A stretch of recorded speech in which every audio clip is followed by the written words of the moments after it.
Assalamualaikum warahmatullahi wabarakatuh. Kami dari kelompok 1 akan menjelaskan materi kami yang berjudul Sejarah dan Konsep Kewirausahaan. Adapun nama-nama kelompok dari kelompok 1, yang pertama ada saya, Muhammad Fadli Rahab, yang kedua ada Indah Nurfi, yang ketiga ada Fadila Ayu Cahyani. Dan pemateri pertama akan dijelaskan oleh Fadila Ayu Cahyani.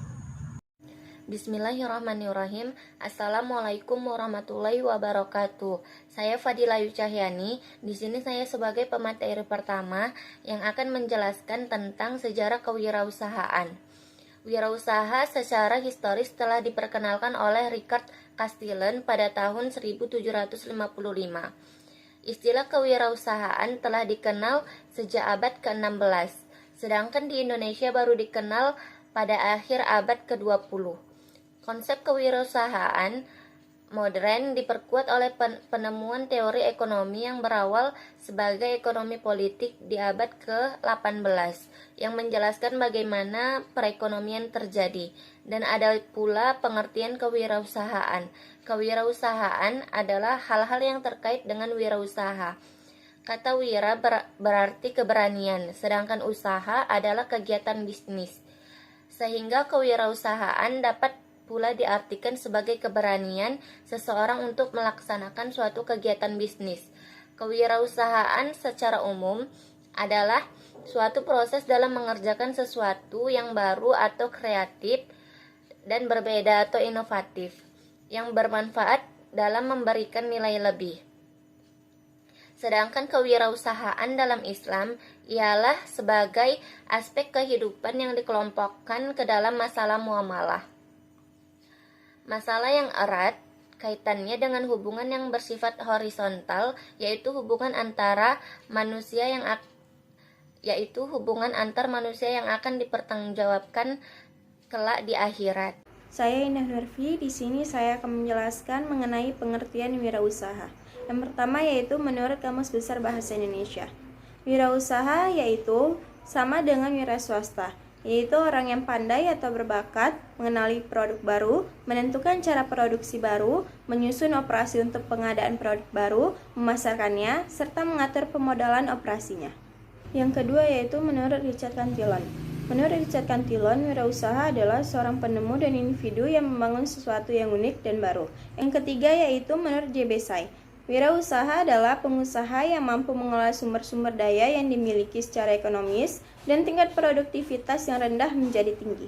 Selanjutnya yaitu mengenai ciri-ciri kewirausahaan.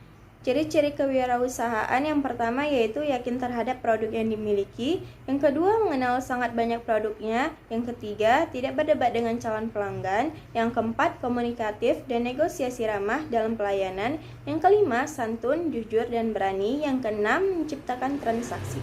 Selanjutnya yaitu mengenai konsep kewirausahaan. Yang pertama ada disiplin ilmu kewirausahaan. Dalam konteks bisnis, Thomas Weizimerer menyatakan bahwa kewirausahaan adalah hasil dari suatu disiplin ilmu serta proses sistematis dari penerapan kreativitas dan inovasi dalam memenuhi kebutuhan dan peluang di pasar.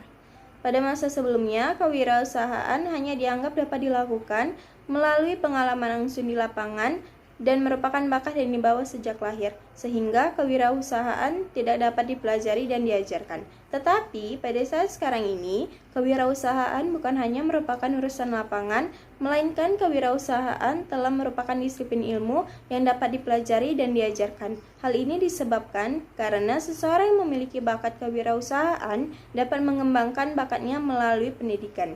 Dengan kata lain, mereka yang menjadi wirausaha adalah orang-orang yang mengenal potensi dan belajar mengembangkannya untuk menangkap peluang serta mengorganisasi usaha dalam mewujudkan cita-citanya. Yang kedua yaitu objek studi kewirausahaan.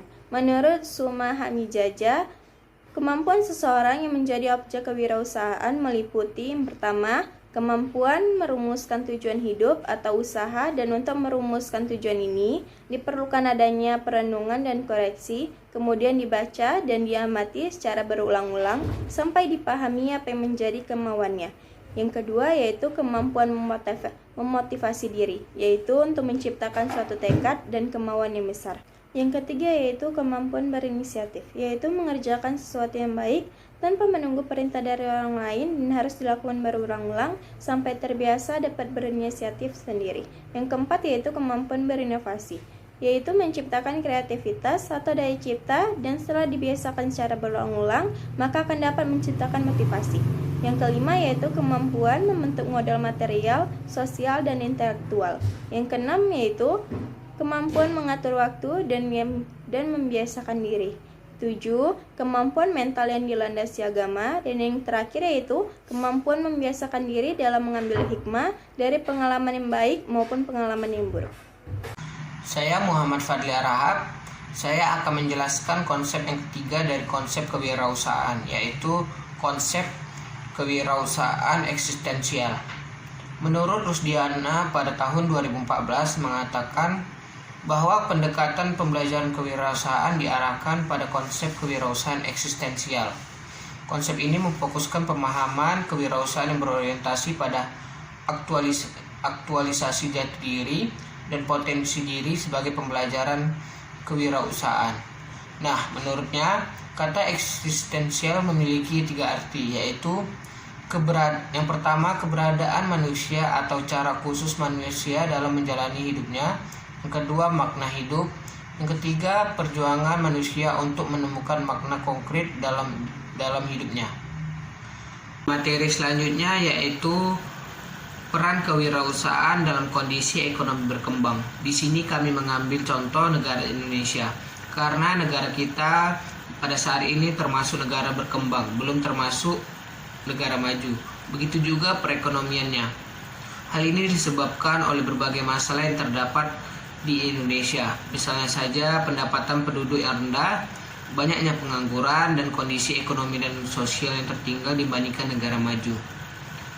Jika hal ini belum dapat terselesaikan, maka perkembangan perekonomian di Indonesia tidak akan mengalami peningkatan dan Indonesia tidak dapat menjadi negara yang maju.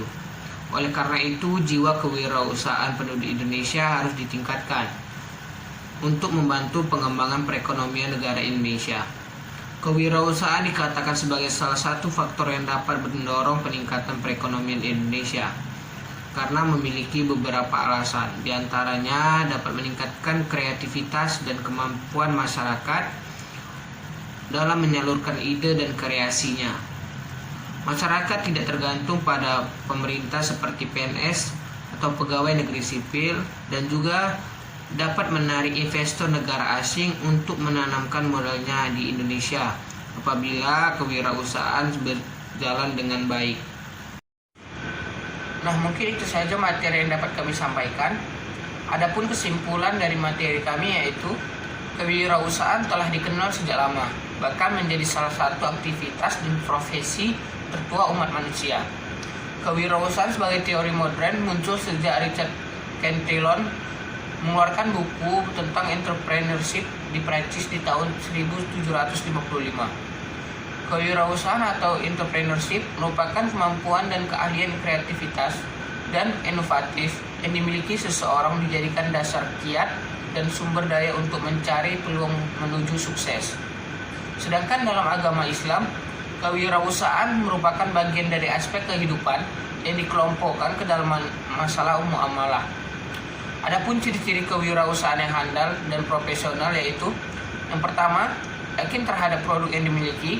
Yang kedua, mengenal sangat banyak produknya. Yang ketiga, tidak dapat berdebat dengan calon pelanggan. Yang keempat, komunikatif dan negosiasi ramah dalam pelayanan. Yang kelima, santun, jujur, dan berani. Yang keenam, menciptakan transaksi. Implementasi konsep kewirausahaan syariah, masyarakat Indonesia pada dasarnya memiliki 2 dimensi. Yang pertama, dimensi horizontal, dan kedua, dimensi vertikal. Di mana dimensi vertikal berkaitan dengan hubungan manusia dengan Tuhan, dan dimensi horizontal berkaitan dengan manusia dengan manusia. Mungkin sekian dari kelompok kami, lebih dan kurang kami mohon maaf. Assalamualaikum warahmatullahi wabarakatuh.